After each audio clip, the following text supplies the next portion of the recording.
It's almost here, ladies and gents. It is almost here. We've had our car launches, and tomorrow we will see the cars out on track properly. I don't mean these little shakedown, little willy-nilly sort of things that Mercedes and Red Bull have done so far. We will see all of the 10 teams, 20 drivers hit the grid tomorrow in Barcelona, the circuit to Catalonia for pre-season testing. 2 weeks of pure Formula One cars just driving around.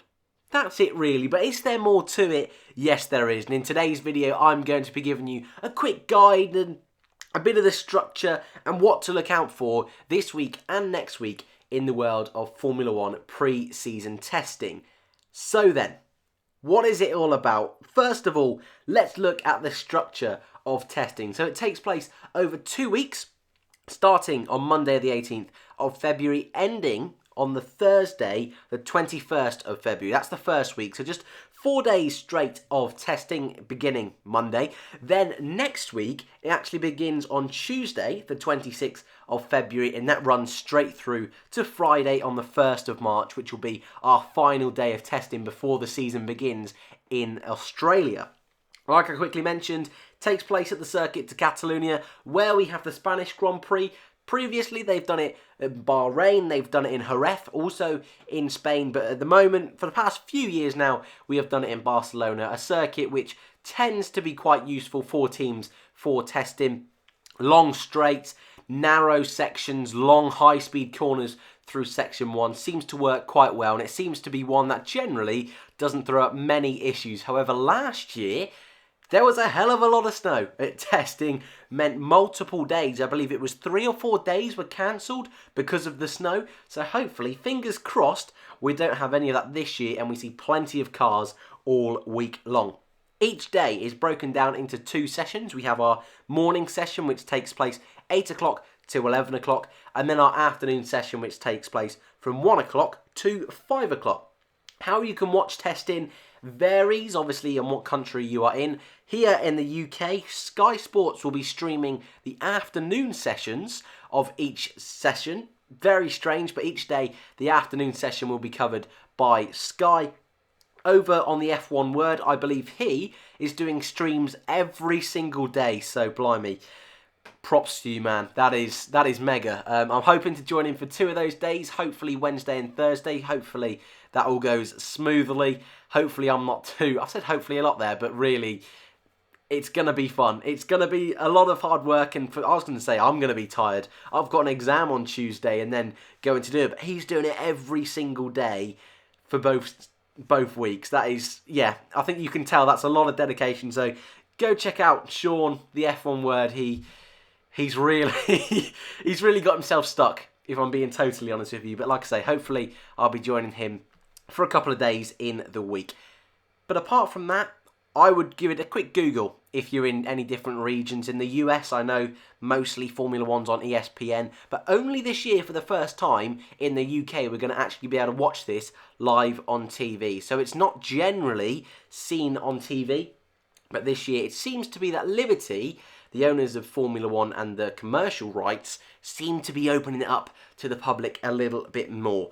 So, let's get into the fun bit, because there isn't too much structure to these sessions. It's just about going out, practicing for the drivers, not necessarily the circuit layout, but getting used to their new machines, their new beasts for the 2019 season. But primarily the target for the teams, for them, it's about learning their car, understanding what bits supposedly need improvements. It's about testing out little bits of aerodynamics, which, okay, maybe one particular session you decide to have an extra, I don't know, little element on the front wing. The next session you don't use that, and you work out which is the best. You take feedback from the drivers, how much understeer, oversteer is on the car, what areas need to be improved before the season can really get underway.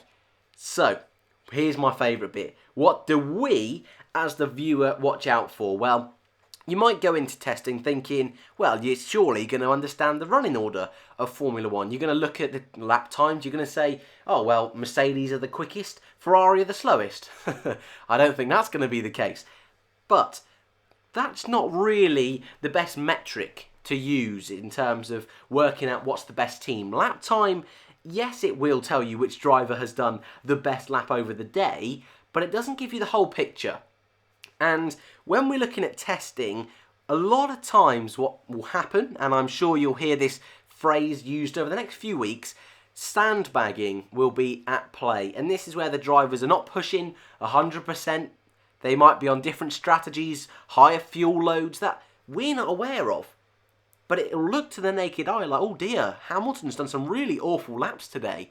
But under the surface, he's been running maximum fuel on the hardest compound tyre. We do know what tyres they're on, that helps a little bit. But it's the pure one lap time is definitely not a metric which I'm going to be using at all this week. I will be, hopefully, fingers crossed, hopefully again, I mean, it's all up in the air this week, and you'll see this across multiple Formula 1 channels. There's so much content to cover.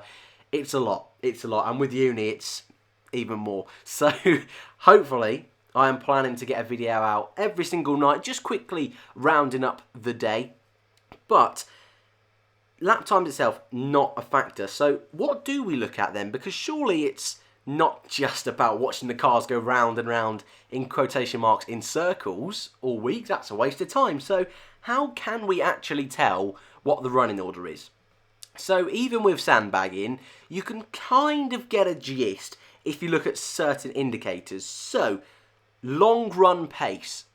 What I mean by this is if a driver is consistently setting really quick laps, okay, might not be the quickest, but say they're the 5th best time lap over and over and over, then you're thinking to yourself, oh, actually, say Bottas, for example, he is doing this 5th fastest lap time over and over and over and over and over.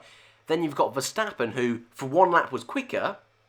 You can kind of see what I mean, where you're thinking, oh, although Red Bull had the quickest lap, Mercedes over that long run were a lot better. And again, it's definitely not flaw-proof, but it is a slightly better way judging it on multiple laps rather than one, which makes sense in general. But I find the two best indicators for best cars coming out of practice is, first of all, how many laps completed. Might sound like a bit of a strange one, but over the past 4 or 5 years, the team that have done the most laps has generally gone on to do extremely well in a season. The past few years, it's been a fight between, I think, Red Bull had the most last year, then the year before, Mercedes and Ferrari. Generally, that seems to be the trend. Also last year, Toro Rosso did a hell of a lot of laps, and at the beginning of the season, were really strong getting a 4th place in Bahrain. So the more laps you can do now, the better when you start the season. Obviously, with more data, it's easier to work out which parts work and which parts don't work. Biggest indicator of if a car is good is the reliability. And the biggest example of this is McLaren, who for the past 2 years have had some really torrid testing, especially in 2017.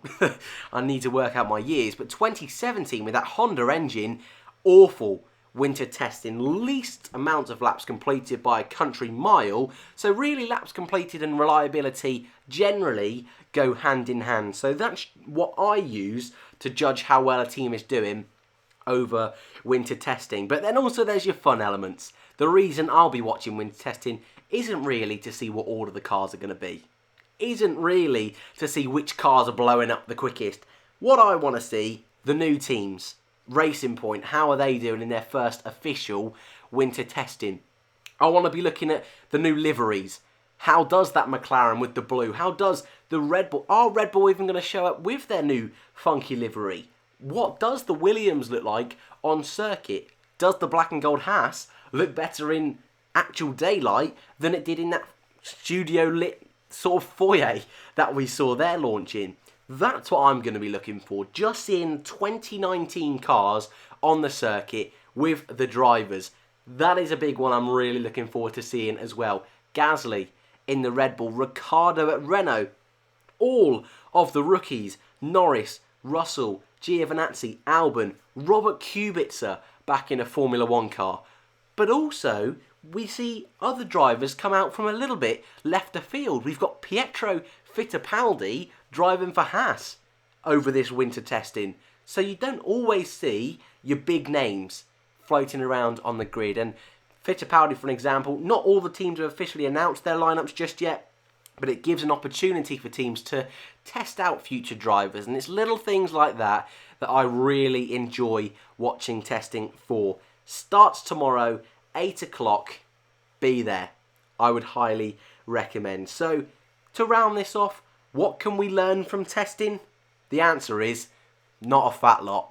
So, enjoy it while you can. Formula 1 2019 is here.